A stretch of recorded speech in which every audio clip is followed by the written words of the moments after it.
Back to the Bald Booktuber. If this is your first time with us, welcome. If you're back again, it's great to have you back.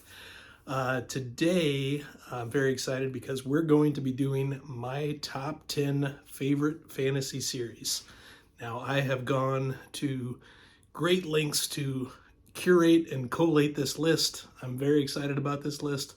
I have seen other people's lists and they go to great lengths to do a bunch of rules and all this stuff. I have one and only one rule. I have to be up to date on the series. Doesn't matter if the author has finished the series. I don't care about any of that stuff. All I care about is have I read the books or not. So that's what we'll be doing today. And with that said, there's only one more major decision to make. What hat am I going to wear? So we should probably kick it off with a couple of honorable mentions and or things that I think could be on the list maybe next year. So for my honorable mentions, I'm going with Mistborn Era 1. I read it when it was new, so long ago. Really enjoyed it. I like the entire trilogy from start to finish. I think the Kandra are some of the coolest fictional characters. I really like Vin. I think it's a wonderful series. I enjoyed Michael Kramer's narration of it. He's not always my favorite, but I thought he did a nice job. Awesome series. Just didn't make the top 10. Also, my other honorable mention, in 2022, I completed The Wheel of Time. So I did the entire series that year. The first 3 or 4 were a reread, but I had done it so long ago that I'd forgotten most of it. And with that one, the first 6 books and the final 3 books are some of my favorite books in all of fantasy. The middle 3 or 4 books I did not enjoy all that much, and that's what drags that one down. I'm also one of the bad Wheel of Time fans that prefers Sanderson's writing to Jordan's. So for that one, excellent series, highly recommend it, but it just doesn't make my list. In terms of potentials, there's 2 big ones, and those are the ones that I'm reading along with right now. That is The Dark Tower and Memory, Sorrow, and Thorn. I think there's a real good chance that one or both of those will wind up on the list at some point, just not at the present moment. So, without any further ado, let's talk about number 10. So my number 10 favorite fantasy series is Malazan, Book of the Fallen. I have always pronounced it Malazan. I will always pronounce it Malazan. I know people want it pronounced Malazan, and I can't make my mouth do that. So Malazan it is. That's what I've always called it. This has some of the most epic moments you will ever read in any fantasy series. Yes, it is confusing in parts, many parts. Yes, you sort of have to need to read the whole thing and sometimes multiple times to know what is happening. But that stuff doesn't bother me, I guess. I do enjoy many of the characters. Amanda Rake, Quick Ben, Kruppa, which again, I know his name is Krupp. That's how the author pronounces it. Erickson says Krupp. Kruppa is what I've always called it. It was what I always call the character. So, really wonderful series.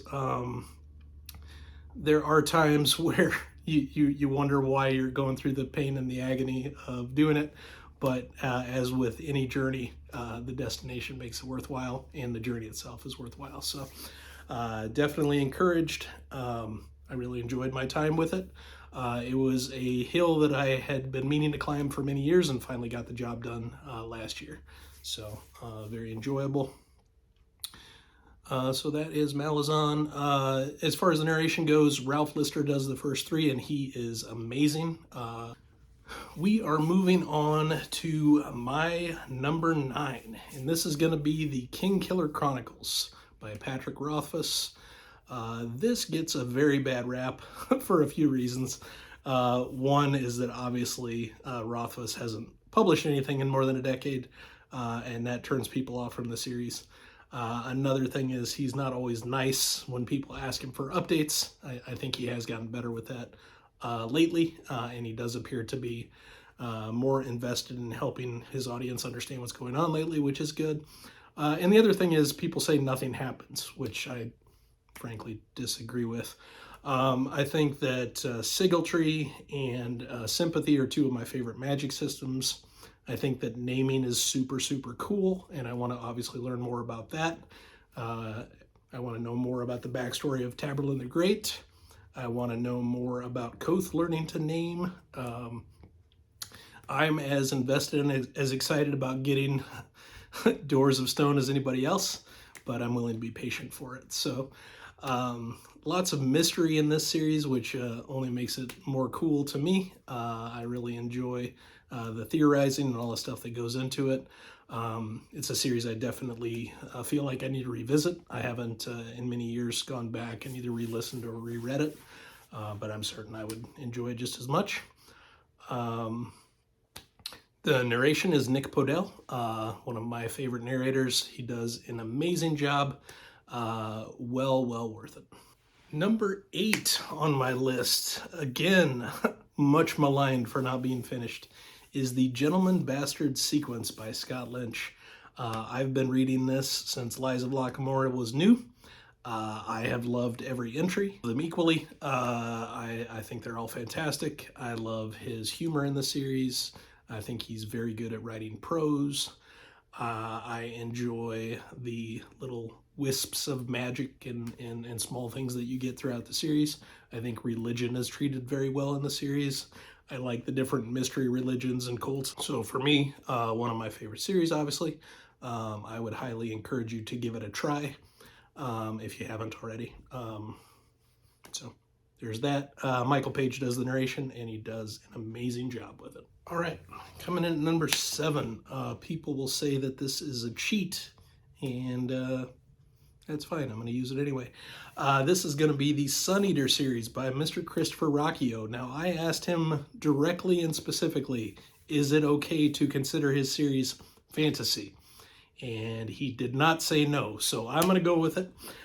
He said largely these labels between fantasy and sci-fi and horror tend to blur anyway, so as far as he's concerned, he's perfectly fine with that. You have probably heard me gush about Sun Eater in the past. You will hear me do it again. I am bitter and heartbroken that I did not get an arc for Kingdoms of Death. NetGalley shot me down. But hopefully I will get book 5 when it comes out. We should get the title and the cover for that hopefully very soon. What can I say about Sun Eater that hasn't already been said? I love it. Space opera. Some of the best...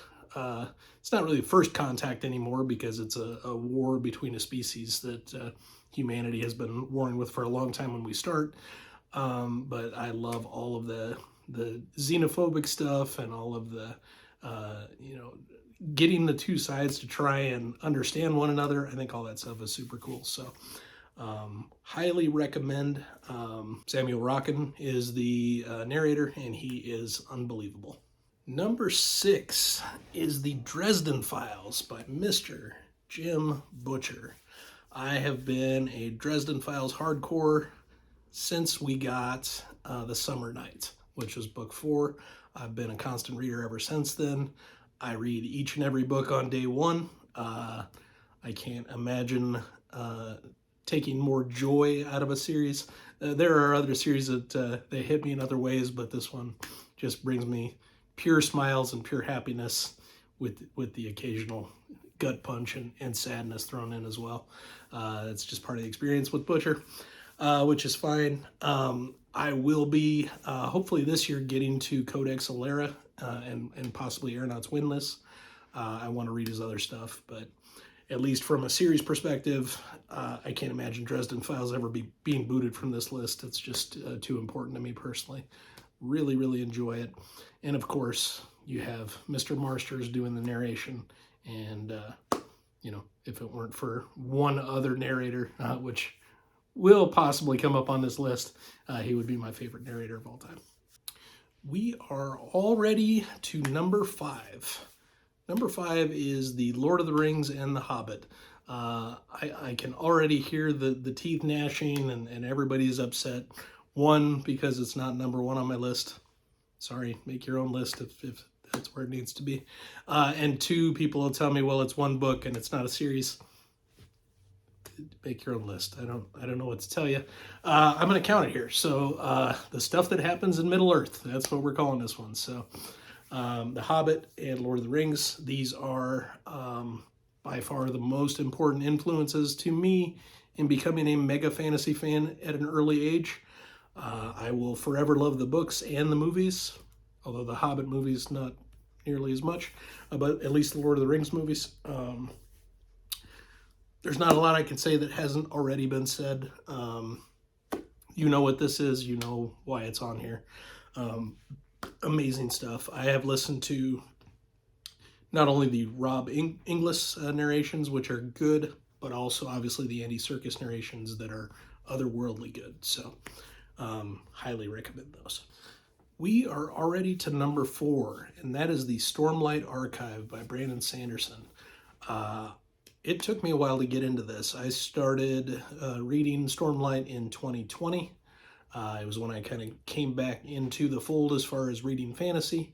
After a little bit of a hiatus, I had time, and it was a series I wanted to do, so I did that and Wheel of Time that year. Fell in love with it right away. I know some people have said that as the series has gone along, their interest and or enjoyment has waned. That has not been the case for me. I will say Words of Radiance is and continues to be my favorite in the series. It's book 2.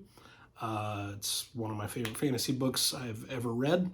It's amazing, but with me, Oathbringer and Rhythm of War were just as good. So I like both of those a lot.